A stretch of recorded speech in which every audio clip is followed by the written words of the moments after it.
When you flip on ESPN's College Game Day and Monday Night Countdown, you're going to see America's favorite punter and a future Hall of Famer on the shows.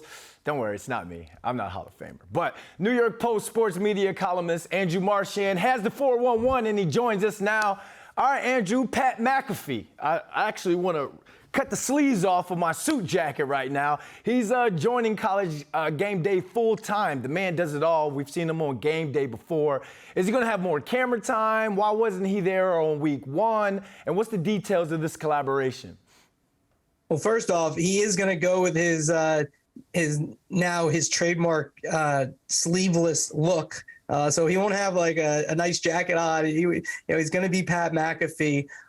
So first question, they've been talking throughout the offseason. McAfee is in demand. He's one of the most sought after people in sports media, just in his 30s. He's got the 4-year deal for $120 million plus with FanDuel, which sponsors his YouTube show, which is on daily. And he's also on WWE with Fox every Friday on SmackDown. And then he talked to Amazon about doing some Thursday Night Football, which those talks haven't come to anything. He also had been talking with Game Day about returning and basically things just came to a head.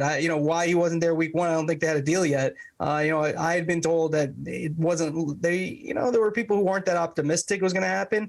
I think that ESPN may have upped their offer here and made it so, McAfee could do this. Think about it.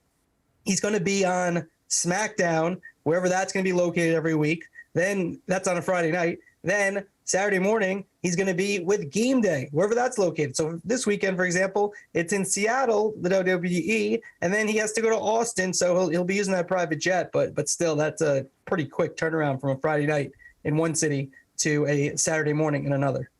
Yeah, I let him use the private jet. I didn't want him racking up frequent flyer miles flying commercial, so I had to make sure Pat Mac got there. But ESPN wasn't done with Pat Mac. Monday Night Countdown lost Hall of Fame receiver Randy Moss, but now they bring in future Gold Jacket winner wide receiver Larry Fitzgerald. What's Fitz's role going to be on the show? So he's just going to get a taste of if he likes doing TV and if he likes working on Mondays on Countdown. He'll do about 5 to 7 shows. First, he'll be there for the first game this Monday, which is a good one. Russell Wilson with the Broncos returning to Seattle.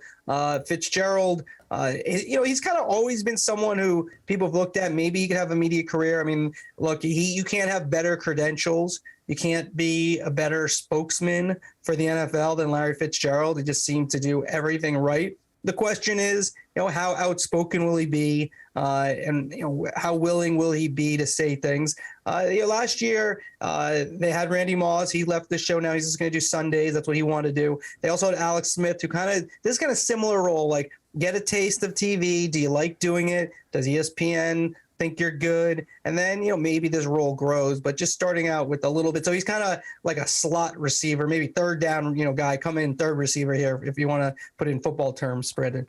All right, well, he does have sure hands, and who are you going to get the ball to on third down? A guy with sure hands. But I'm anxious to see how outspoken he is as well. Fitz has never been that type of guy.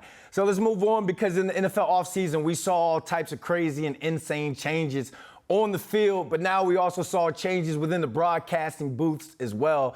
Now, which new crew are you most interested in watching?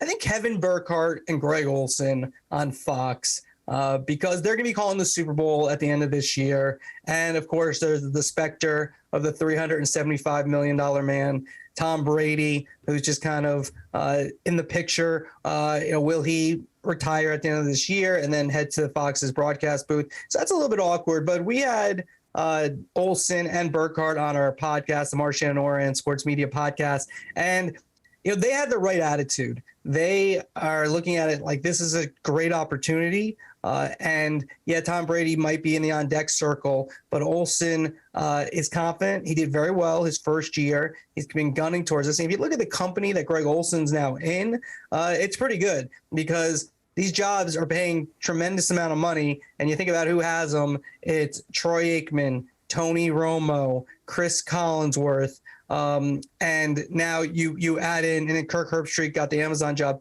and now you also have a guy who wasn't a Hall of Famer didn't win a Super Bowl, didn't play for the Cowboys, and Greg Olsen, who's now in that category. So that's the most interesting to me, but there is a lot of movement. People, you're going to need a roster to figure out where your favorite broadcasters are located this season.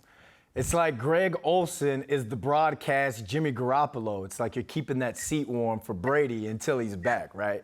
Oh, you did him wrong, man. Oh, you did him wrong. You wanted football terminology. I had to think of something quick. Hey, all right. Andrew, always a pleasure having you on, man. Thank you.